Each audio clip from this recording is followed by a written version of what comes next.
Baghdadi साहब, मैंने इस दफ़ा नई बात पढ़ी है मंगोलों के कुत्तों के बारे में रमज़ान शरीफ में। पहले तो मैं कहता था ना वो रस्सी के साथ बांधा हुआ था, अब मैंने पढ़ा है कि वो जंजीर के साथ बांधा हुआ था।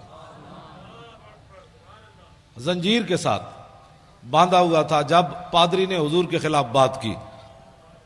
रस्सी तोड़नी आसान है, जंजीर तोड़ना मुश्किल है। और इमाम ने कहा कि वो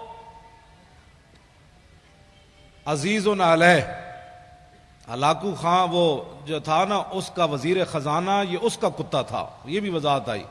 और अजीज़ुन अलैह उसका वो महबूब भी बड़ा था। उसने जाहिर है जब जंजीर से, वो भी सोने की जंजीर, हाँ सोने की जंजीर के साथ, इमाम ने लिखा कि सोने की जंजीर के साथ उसने कुत्ता, महबूब जो इतना था। अब आप सोच सकते हैं वो कुत्ता कितना अजीज़ुन अलैह, वो कितना महबूब था जिसके गले में सोना डाला हुआ था। लेकिन इतना महबूब होने के बावजूद मंगोलों की रोटी खाई, मंगोलों का सोना गले में डाला था।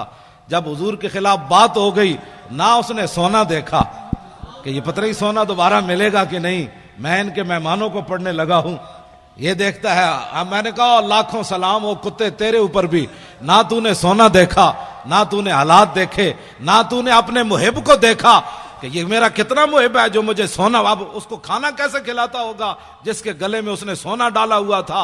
लेकिन जब हुजूर के खिलाफ बात हो गई तो फवसबल कल्बो, कुत्ता उछल खड़ा हुआ, सोने की जंजीर को एक तरफ फेंका, संभाल कर इसे रखो, मैं जिस महबूब के लिए जा रहा हूं तो सोना अपना संभाल ले, मुझे सोना नहीं चाहिए, मैं किसी और तरफ जा रहा हूं। हाँ हम और तरफ जाते हैं, तू और तरफ जा, ये सोना संभाल, मैं किसी और तरफ जाने लगा हूं। सोना उसके सपुर्द किया और छलांग लगाकर पादरी जो हुजूर के खिलाफ बात कर रहा था उसे खशम उसके मुंह पर थप्पड़ मारा। फरमाया होश कर, मैं कुत्ता होकर भी न सोने को देखा, न हालात को देखा, न मजमे को देखा। जानता है मैं जिन पर पहरा दे रहा हूं वो कौन है? वो मोहम्मद अरबी है जिनके सदके मुझे भी वजूद मिला।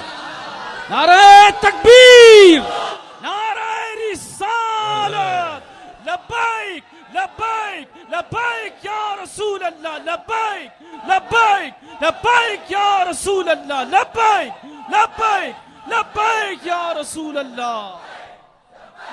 तवज्जो, जाकर उसको थप्पड़ मार दिया, कहा कि तू हुजूर के खिलाफ बात करता है। और फतवा भी किसी से नहीं पूछा, मशवरा भी नहीं किया, मीटिंग भी नहीं की, पहले मीटिंग भी पहले नहीं की, दावत भी नहीं दी और ये भी बुलाया भी नहीं। तो बांधा हुआ था वो सोने के साथ। जो सोना जिसके गले में था वो खाता क्या होगा? दूध खाता होगा, मक्खन, दूध पीता होगा, मक्खन खाता होगा और शहद खाता होगा। जाहिर है वो हलाकू खान के वजीर का कुत्ता था, तो वो कैसा वो उसने, लेकिन उसने जाकर थप्पड़ मार दिया। उसने कहा तू जानता है, मुझे पता है, मैं कुत्ता होकर भी मैं जब जान गया तू किन के खिलाफ बात कर रहा है। कुत्ते को भी समझ आ गई गुस्ताखी क्या होती है। कलमा पढ़ने के बाद उलमा से पूछे ये कैसे हो गया, गुस्ताखी क्या होती है? मैंने कहा कुत्ते ने किसी से फतवा पूछा? तू कलमा पढ़ने के बाद तुझे पता नहीं है कि हुजूर की इज्जत का मसला कितना हसास है? तू फतवे पूछता है लोगों से। कुत्ते को समझ आ गई, तुझे 5 साल समझ नहीं आई कि हुजूर की इज्जत के कानून को उसने काला कहा। ये बात मैं इसलिए कर रहा हूं कि हर मसले में जिस तरह मौलाना ने फरमाया कि हर बंदे को गुस्सा आता है, अपनी जात के लिए आता है, लेकिन जब हुजूर की बात आए तो कहते हैं मौलाना अमन से बात करो, मौलाना अमन से बात करो। मैंने कहा अपनी जात का मसला आया, तुझे अमन भी भूल गया, तुम्हें शराफत भी भूल गई, तुम्हें संजीदगी भी भूल गई, तुम्हें जनाब मतानत भी भूल गई, तुम्हें मुल्की कानून भी भूल गया, तुम्हें रिश्तेदारी भी भूल गई। जब अपनी जात का मसला आए तो तू इतना हसास है, तो जहां सारी कायनात जो है वो खत्म हो जाती है वहां तू फतवे पूछता है।